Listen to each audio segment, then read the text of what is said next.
Chaos in the brain. Always feels the same. How about today? We change through play. Hey friends, David here with another improv tip. Today's topic is all about object work and what is the real purpose of objects.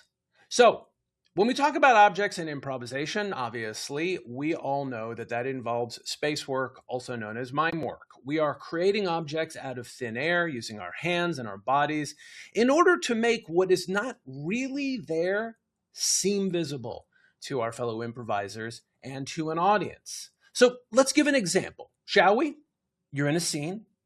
Somebody walks out, addresses you by name, and they move their body in such a way that you think you know the object that you've just been handed. So you think to yourself, oh, it's a bouquet of flowers. There's really only one question left. What do you do now? Well, in improv, it's actually quite simple. You use it. But for what? Do we just take the bouquet of flowers and put it in a vase?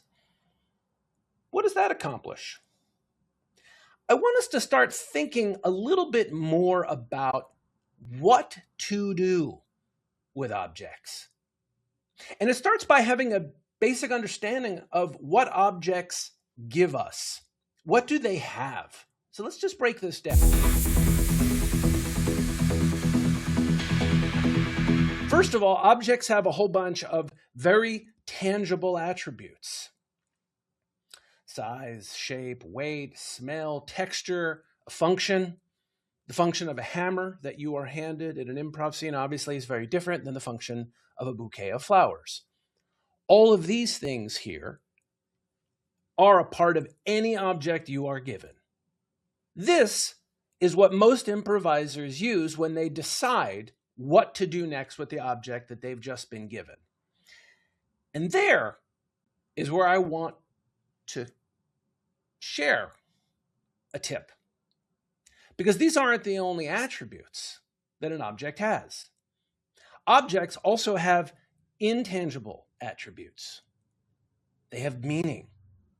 They have a purpose. They have a cost and a value.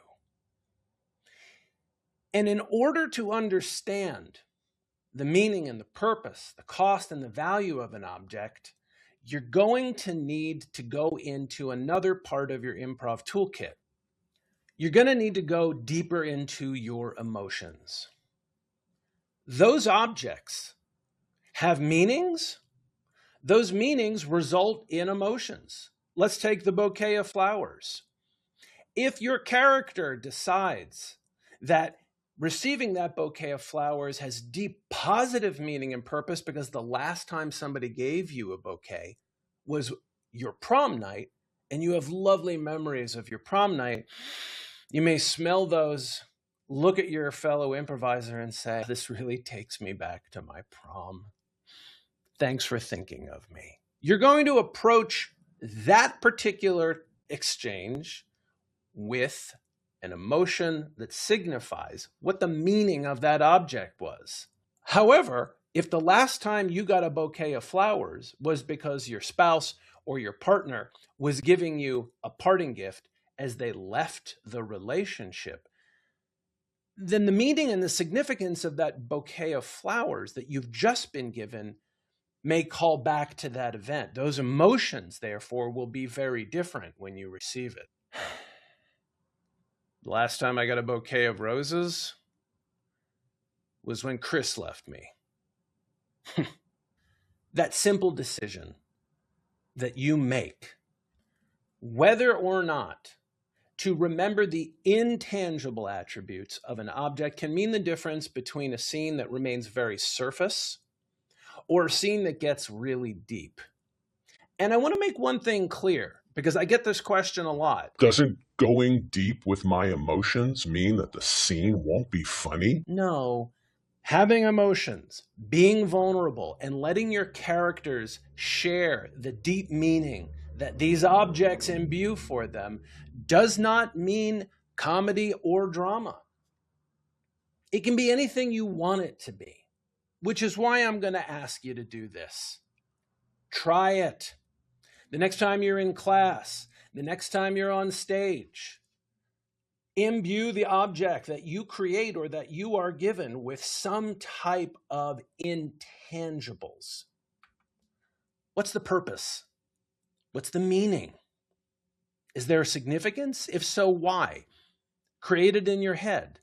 And then when you improvise from that place. You will be amazed at what happens when someone who gives you a cell phone, a can of beer, a bowling ball, or a bouquet of flowers sees that you know how to take the object and imbue it with meaning that even they hadn't intended. That will make your scenes and your long form sequences far richer. And who knows, it may end up driving the entire storyline. So give it a shot. Let me know how it goes. I'll be very excited to hear in the comments and when you join me in class how it works for you. Okay? Okay. We'll see you soon.